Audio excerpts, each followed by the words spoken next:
Masyarakat penerima bantuan mengapresiasi bantuan peralatan dapur yang disalurkan Pemkab Aceh Tenggara. Penyaluran bantuan peralatan dapur yang dilakukan oleh pemerintah Kabupaten Aceh Tenggara mendapat apresiasi dari masyarakat penerima. Masyarakat Kecamatan Babul Makmur penerima bantuan, Parlin sangat senang dengan bantuan yang diberikan pemerintah, sebab selama ini untuk memasak masih menggunakan kayu. Nama saya Parlin dari Kecamatan Babul Makmur.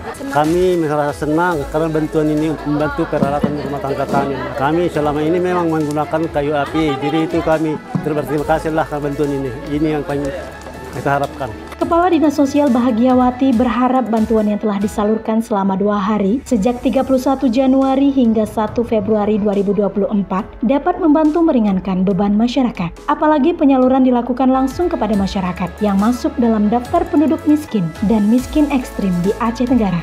Pada hari ini merupakan kelanjutan dari anggaran insentif fiskal yang akan diserahkan kepada 211 keluarga dari 16 kecamatan.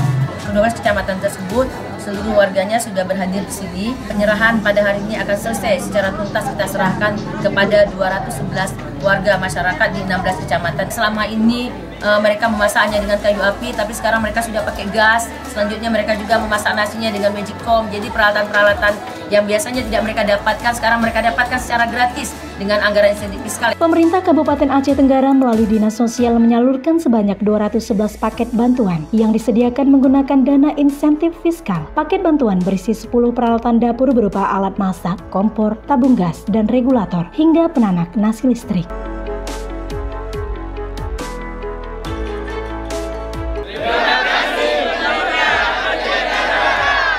Tim Liputan Diskominfo Aceh Tenggara.